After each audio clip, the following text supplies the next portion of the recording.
Halo guys, kita kembali lagi di konten reaction. Dan kali ini gue tertarik untuk ngelihat salah satu videonya Cleanson Studio yang judulnya itu tuh, yang itu tuh. Anime isekai terbaik tuh. Kenapa ada gambar Overlord di situ tuh? Nah, abang ini penasaran, jadi mari kita nonton ya. Boreng isi ternyata admin Yamin. Dewa anime bahas isekai. Terakhir kali Dewa anime bahas isekai dan gua reaction tuh jadi drama ya. Isekai non Birinoka. Itu berapa tahun yang lalu?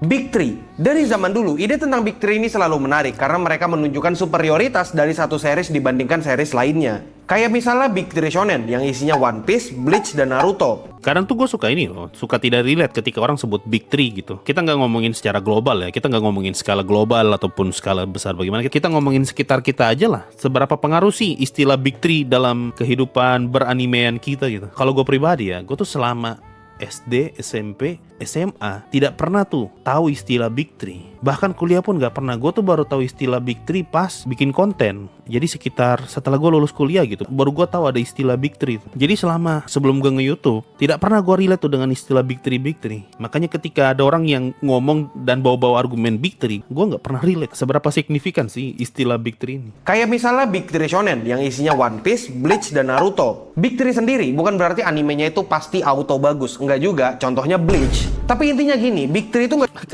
Kenapa dengan Bleach lah?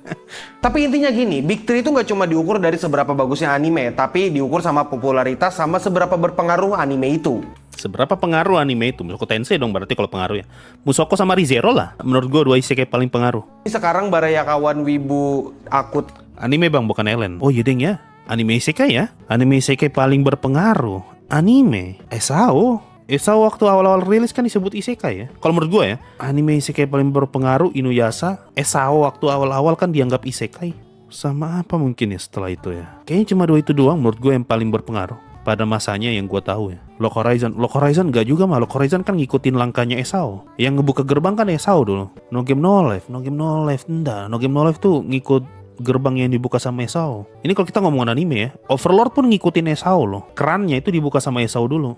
Jadi kalau mau dibilang paling pengaruh ya SAO. Sama mungkin Inuyasha lah. Inuyasha kan juga bagi sebagian orang itu isekai ya. Kita ngomong anime ya, bukan Ellen. Anime nih, bukan Ellen. Kalau Ellen oke lah, Re:Zero sama Mushoku Tensei. Malah menurut gua big one sih, the one and only SAO.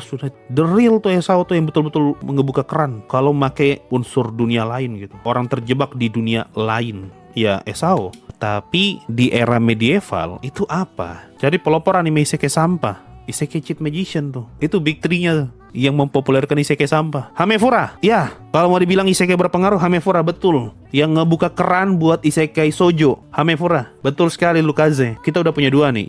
Yang ngebuka keran buat anime isekai itu SAO, yang ngebuka keran buat isekai shoujo itu Hamefura. Iya betul. Satu lagi buat jadi big three. Isekai cheat magician ya, yang ngebuka keran buat isekai busuk. Nah, kita udah punya tiga guys. Itu dia the big three anime isekai. Ya kita lanjut ya. Kita dengar penjelasan Dewa Anime.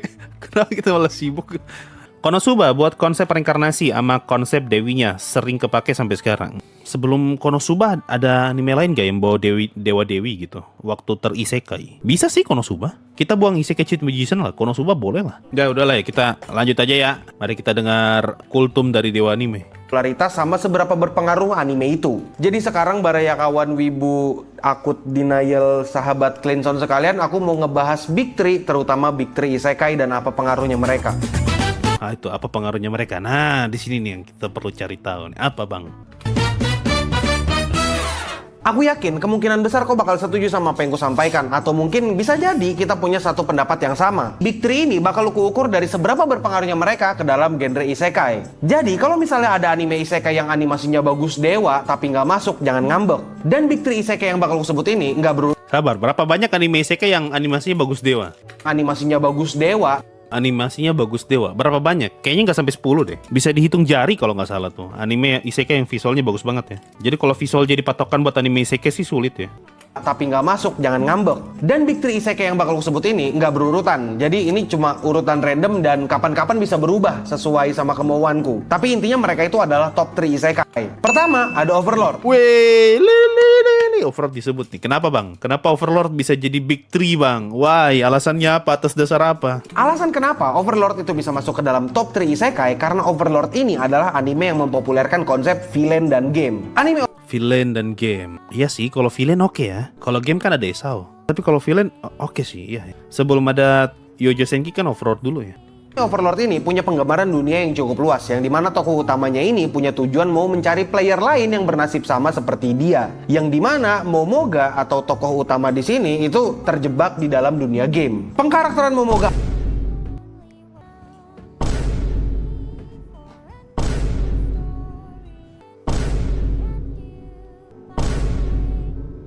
di mana Momoga atau tokoh utama di sini itu terjebak di dalam dunia game. Pengkarakteran Momoga atau Ainz di anime ini itu unik dan memorable banget. Anime isekai lain pada zamannya itu tujuannya mau jadi orang baik atau menyelamatkan dunia, itu doang. Sedangkan Ainz sendiri, dia itu berusaha untuk membuat namanya tersebar atau mungkin menjadi legenda. Coba. Pengkarakteran Momoga atau Ainz di anime ini itu unik dan memorable banget. Anime isekai lain pada zamannya itu tujuannya mau jadi orang baik atau tujuannya ingin jadi orang baik atau menyelamatkan dunia. Overlord tuh for season 1 tuh 2015. Karena 2012 tuh Esau. Mari kita coba cari anime isekai pada masa itu. Mondeji Tachi. Ingin menyelamatkan dunia nggak sih Mondeji Tachi tuh? Ayo lihat tuh, zaman dulu tuh isekai cuma satu biji nih loh. Ixion Saga. Menyelamatkan dunia nggak sih Ixion Saga? Gue nggak ingat sama sekali ceritanya. Atau ingin jadi orang baik? Bisa sih kalau mau dibilang jadi orang baik ya. Isekainya Arataka Gatari. Gue nonton tapi gue lupa juga ceritanya. Ini tentang rival-rival atau apalah gitu. Laki-laki semua ini karakternya. Bolehlah menyelamatkan dunia, menjadi orang baik, bolehlah. MC memang baik waktu itu. Outbreak Company. Jadi orang baik, bolehlah menjadi orang baik, bener. Bukannya apa, tapi seingat gue ya, isekai yang ingin menyelamatkan dunia pada masa itu tuh tidak banyak. Kalau jadi orang baik oke, tapi yang menyelamatkan dunia seingat gue bisa dihitung jari deh. Malah nggak ada No Game No Life. Mungkin paling mentok No Game No Life lah. Pengen mengembalikan kedudukan manusia kan. Tapi tujuan aslinya kan cuma mau main naga. Mau main naga. Gara-gara tulisan Dragon Collection gue sebutnya mau main naga, bukan. Maksudnya mau main game. Show by Rock oke lah menyelamatkan dunia dengan cara ngeband. Dog Days menyelamatkan dunia oke lah dengan cara benteng Takeshi. Lebih tepatnya perang sih. Gate mah penjajahan bro. Overlord juga penjajahan sih kalau dipikir-pikir ya. Konosuba nih menyelamatkan dunia. Heigenso tuh bertahan hidup. Re:Zero bucin. Endride. Kamen Rider kalau nggak salah Endride nih. Gue pernah nonton nih. Iya, bukannya apa, tapi seingat gue ya, tidak banyak kok isekai pada masa itu yang pengen menyelamatkan dunia. Kalau jadi orang baik bener, mayoritas memang intinya orang baik. Tapi kalau menyelamatkan dunia, berapa ya anime isekai menyelamatkan dunia? Kayak lawan Raja Iblis gitu. Masih sedikit zaman itu. Lanjut. Utamanya ini punya tujuan mau mencari player lain yang bernasib sama seperti dia. Yang dimana Momoga atau tokoh utama di sini itu terjebak di dalam dunia game. Pengkarakteran Momoga atau Ainz di anime ini itu unik dan memorable banget. Anime isekai lain pada zamannya itu tujuannya mau jadi orang baik atau menyelamatkan dunia, itu doang. Sedangkan Ainz sendiri, dia itu berusaha untuk membuat namanya tersebar atau mungkin menjadi legenda. Bahkan dia pun sampai rela untuk melakukan beberapa hal yang dalam tanda kutip kejam. Intinya, Overlord itu adalah anime isekai yang bisa dibilang punya pengaruh yang cukup besar pada zamannya, bahkan sampai sekarang. Dan itu semua disebabkan karena anime ini sangat berbeda dengan anime-anime isekai lain. Selanjutnya, yang masuk ke dalam bagian Big 3 isekai adalah Re:Zero. Apa gue bilang kan Re:Zero. Overlord, Re:Zero, Mushoku Tensei. Cuma karena tadi kan topiknya anime ya, makanya gue agak ragu gitu kalau sebut Re:Zero. Nggak suka, benci atau enggak, Re:Zero itu adalah salah satu anime yang termasuk top tier karena anime ini punya pengaruh yang besar. Ya, bisa dibilang emang layak lah untuk ada di Big 3. Re:Zero adalah anime yang mempopulerkan konsep karakter utama yang menderita sendirian atau konsep hero nobody knows di isekai. Bukan cuma itu, tapi konsep kekuatan kembali ke masa lalu dan tidak ada yang ingat untuk anime isekai itu cukup baru pada masanya. Dan bisa dibilang ya itu cukup revolusioner karena sampai saat ini pun masih baru deh kayaknya ya. Belum ada kok lagi anime isekai yang pakai konsep kayak Re:Zero lagi. Karena anime isekai belum ada yang seperti itu. Kalaupun misalnya ada, sayangnya anime itu tidak sepopuler Re:Zero. Meskipun bisa kita sepakati kalau anime Re:Zero ini karakter utamanya nggak jelas tujuannya mau ngapain,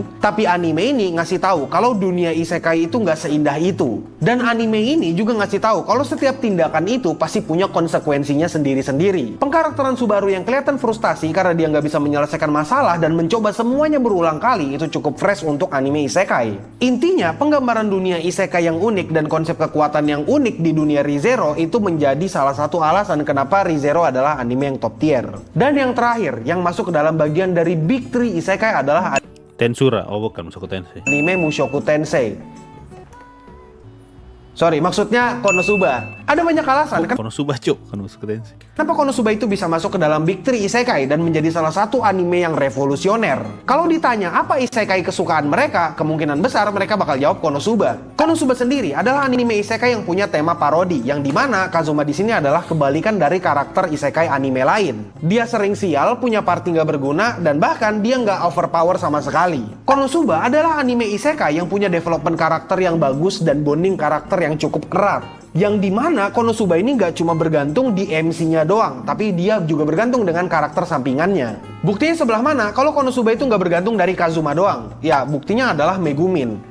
Oh jelas itu mah. Kalau bergantung sama Kazuma doang bisa apa beliau? Jadi kuli doang nanti. Megumin sendiri itu bisa mendapatkan cerita spin-off yang dibikin anime juga. Chemistry atau bonding dari karakter anime Konosuba itu bisa dibilang salah satu anime yang top tier. Karena karakter mereka itu sinkron. Bahkan karakter mereka itu sinkron dengan voice aktornya. Dan itulah yang membuat komedi di anime Konosuba ini bekerja. Selain pengkarakterannya, apa yang menarik dari Konosuba adalah bagaimana cara penulisnya membentuk dunianya. Ada beberapa orang yang berpikir, dan salah satunya aku. Aku berpikir kalau Konosuba adalah D&D. Kalian tahu game D&D? Ya, itu adalah dunia Konosuba. Jadi intinya dunia di Konosuba bagus dan karakternya juga bagus. Ditambah lagi ini anime parodi yang komedinya kocak mampus. Dan 3 itu tadi adalah Big 3 Isekai. Dan kalau kau tanya menurutku apa yang paling bagus di antara Big 3 Isekai ini, aku bakal jawab Baru gue mau bilang Re:Zero, Overlord loh. Overlord. Kenapa Overlord? Kenapa bang? Saya juga tidak menduga. Gue baru mau bilang Overlord loh. Re:Zero loh. Bagus di antara Big 3 Isekai ini, aku bakal jawab Overlord. Kenapa Overlord? Karena menurutku anime ini benar-benar menggambarkan kayak dunia nyata gitu. Maksudnya dunia nyata bukan ada tengkorak bisa hidup, bukan ada vampir atau skubus, bukan. Tapi anime ini memperlihatkan kalau dunia itu abu-abu. Gak ada yang 100% jahat dan gak ada yang 100% baik. Masing-masing orang itu punya tujuannya masing-masing. Ini mungkin hot takes dan kemungkinan besar kalian gak setuju sama apa yang ku bilang. Apa bang? Saya tidak setuju bang. Saya tidak setuju duluan sebelum dibilang bang. Tapi menurutku Overlord itu adalah anime yang punya world building dan karakter building yang bagus di antara semua isekai yang ada. Ah kalau itu mas setuju bang. Ya termasuk Konosuba. Oh iya dong bang, setuju bang kalau itu mah. Ah kalau novel ya, kalau anime enggak. Menurutku Overlord emang ada di atas itu gitu. Tapi sayangnya animasinya nggak bagus. Ya betul bang, betul. Kalau itu betul. Dan sebenarnya aku tuh mau masukin Digimon tadinya untuk masuk ke dalam Big 3 Isekai. Tapi ya kayaknya agak kurang cocok kalau masukkan Digimon karena ya emang Digimon populer. Tapi ini kayaknya untuk Isekai modern gitu. Dan misalnya kalau kau nggak terima, ya silakan jawab aja di kolom komentar, kasih pendapatmu. Dan kalau misalnya kau nggak terima sama Mushoku Tensei yang nggak masuk ke dalam Big 3, iya, lebih baik kau tidur siang karena Mushoku Tensei emang gak sebagus itu. Yang bagus like novelnya. Dan ya udahlah ya, itu aja aku admin. Overlord juga yang bagus like novelnya. Niami, stay clean and sound.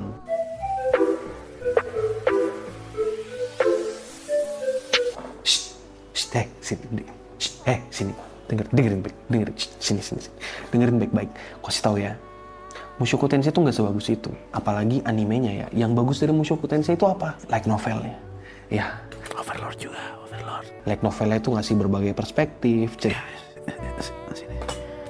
Yang bagus dari Overlord juga novelnya, perspektif karakternya, kekejaman dunianya, sudut pandangnya Ainz. Nah itu ada di novel semua.